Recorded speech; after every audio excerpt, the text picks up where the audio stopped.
naboridany aho izy izy dia nampiakariny teny ambony fandriana dia nampidiriny tao amin'ny vodiko ilay zavany iny. Mpianatra izay nanasana azy tsy izany nanasana azy alohany ilay vavikely dia hitany hoe misy raha ilay silipon'ilay zaza.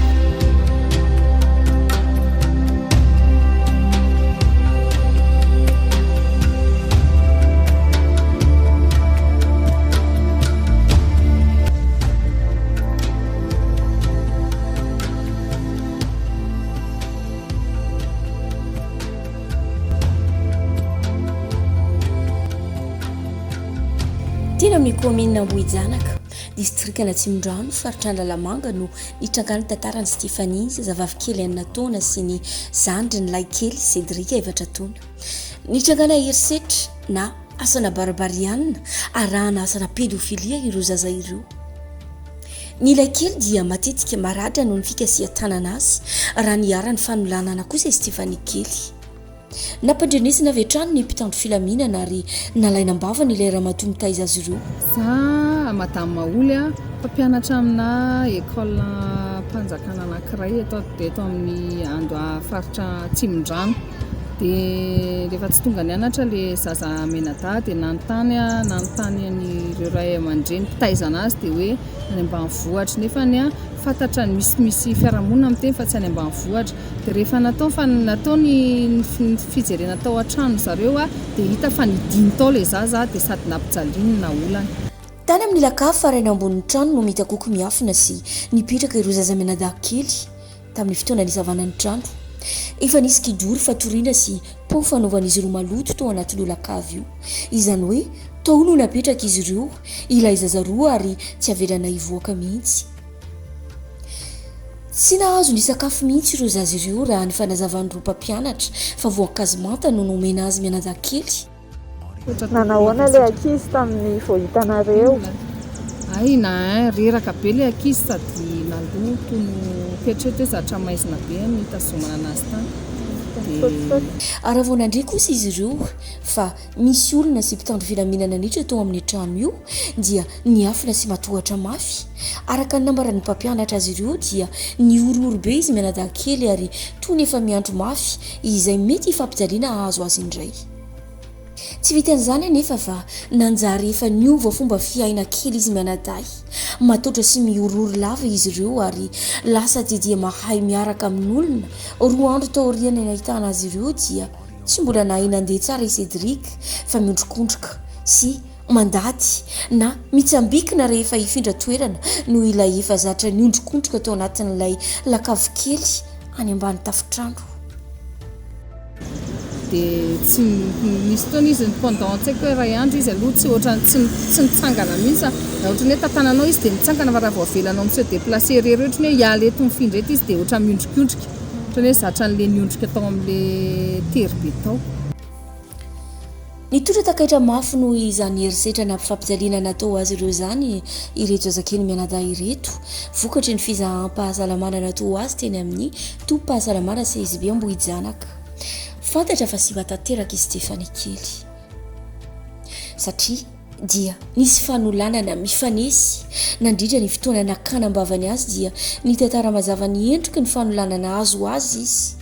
Nanamarina izany ny akanjon'ilay zazakely rehefa nozahana satria dia nisy rano silipokeliny Stéphanie. Zazavavikely voaholana dia sava izy aloha izao hoe fa mavaky fofoana fotsiny hoe maheno anazy le mitantara tao amin'ny fitsarana zay intelo nanontaniana dia version mitovy le hoe abridany sy ny sisa mantsiravina.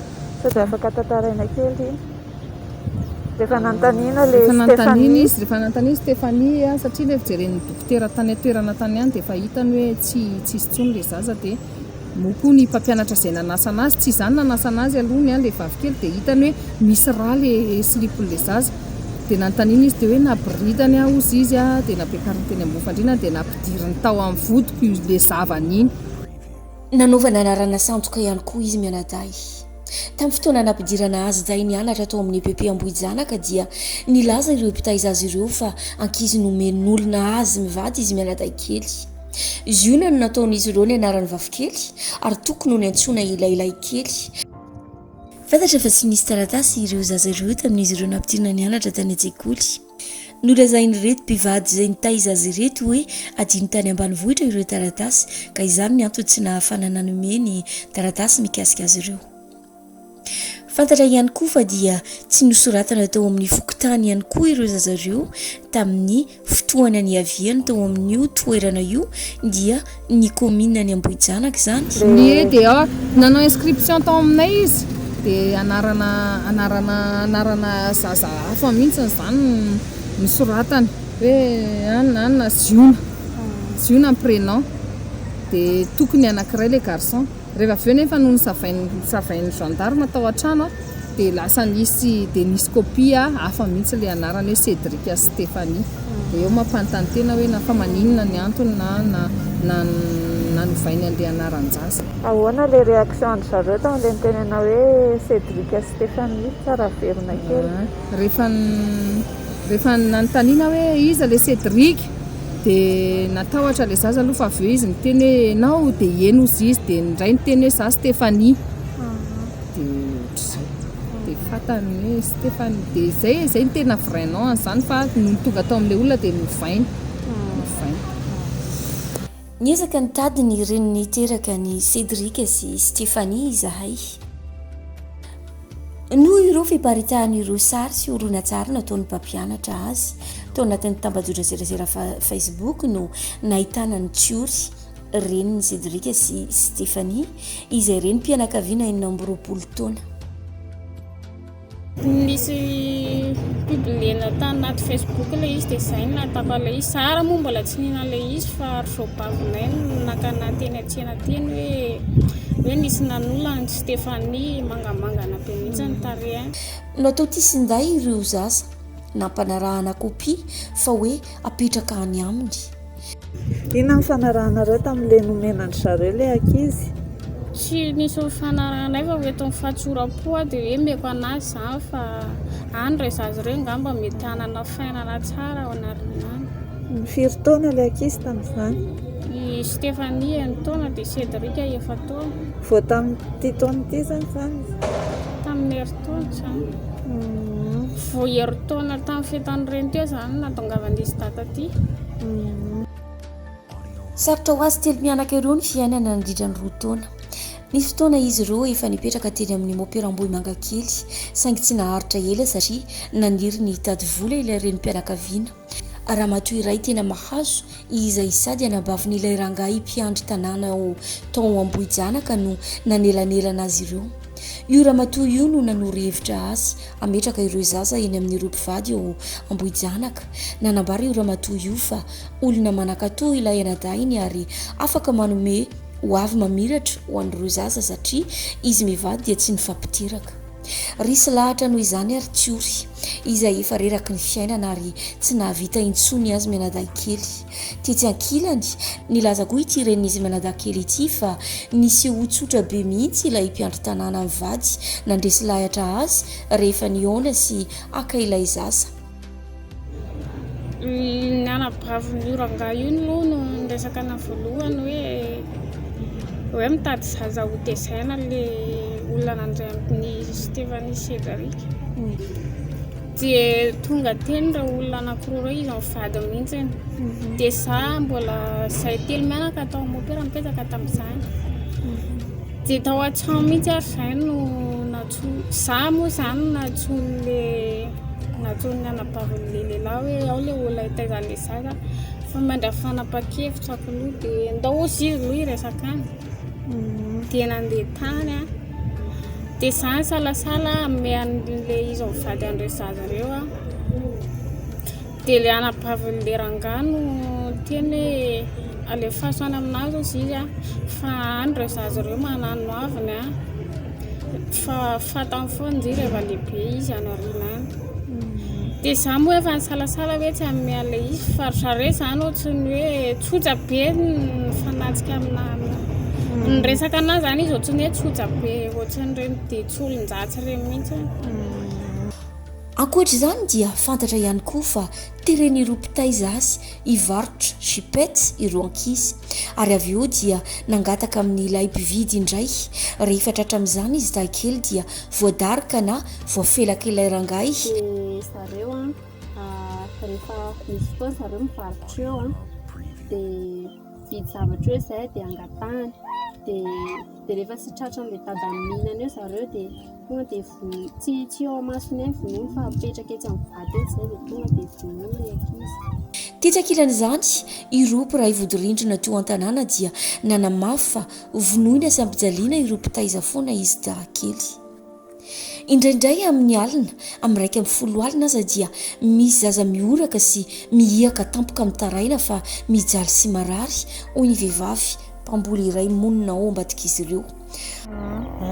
Izy io zany ohatran'ny hoe enikilaina eny amin'ny taraindrainao ilay zaza maheno mihitsy misy taraina amin'ilay zaza ao nainaina ohatrana ilay zaza miorakoraka kely eo ilay zaza tomany maninona rehefa ahoana azy zany tao ihany ilay zaza fa nefa lazay fa io lasa ny ambanivohitra lavitra dia mbola inona no tena hainonareo an'ilay zaza amin'ny anay matetika ilay zaza amin'ny alina tena aminay amin'ny alina ohatra hoe amin'ny alina 1:10 alina ny tena maheno ilay zaza tomany io zany teny nataon'ny mpampianatra tamin'ny tale dia tale moa zany dia nefa hita ozy izy zany nanaovany andro zaza reto tao ohatra ny takony tsisy fandeferana intsony izy izy efa nampitandremana izy fa aleo izy akana zandarina hisavan'ilay zaza io satria tsy fantatra na vonoina eo ilay zaza na ahoana satria ilay zaza na kely dia naka zandarina zareo nakatao dia nanontany an'ilay ramatoa zany tonga tao dia nanontaniana zany ilay ramatoa hoe aiza ilay zaza dia mbola mandainga ihany izy fa tsy milaza marina mbola lazainy ilay zaza fa lasa ny ambanivohitra dia nefa ilay zaza tao ihany dia nanontany amin'ny présidentan'ny fianarana zany zandarina dia présidentan'ny fianarana nanamafy fa hoe ao ilay zaza dia noho ny presen'ny zandarina izy izay vao namoaka an'ilay zaza dia ohatrany ahoana ny fahitanareo an'ilay zaza rehefa mivoaka tao ilay zaza aloha reraka tena reraka ilay zaza sady nahino naratra ilay zaza fa ilay zaza ireny nefa rehefa andavanandro ohatr'izao dia manao ahoana ireo tsy hitorioko tsy hitoreo hoe aiza mametrahany andreo amin'ny atambona aiza tsy milalao ety an-tanàna ireo ankizy ireo tsy milalao ireo fa mideo anaty araka ny fanadihadiana dia mpiandry tanàna no asan'ny reto mpivady ireto ary izy ireo no mipetraka ao amin'ilay tanàna lehibe fa ny ampitan-dranomasina no monina ireo tompo-trano. Ilay rangahy 30 taona no efa ela no ny ambona io trano io ary mifankahalala tsara amin'ny fokon'olona. Taty aoriana be kosa vao tonga tao amin'ny toerana io ilay vehivavy vadiny izay 17 taona. Nareo ve mahafantatra tsara an'ireo olona ireo hatramin'izay? Tamin'ny petrahany tao aloha dia fantatra izy fa mipetraka ao amin'ny tanàna io ao izy mipetraka fa izy mivady tsy dia miresadresaka ety amin'ny fiarahamonina tsy dia miresadresaka eny amin'ny fiarahamonina izy.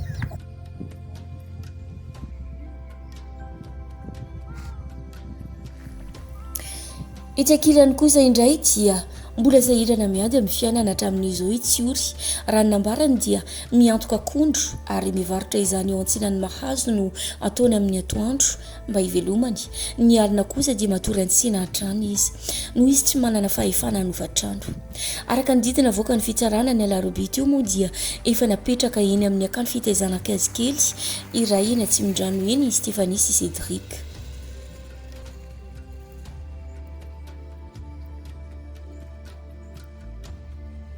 Tamin'ny alatsinainy 7 Jona no niakatra fampanoavana ity raharaha ity ary amin'ny alakamisy 20 Jona izao no hiatrika fitsarana izy ireo.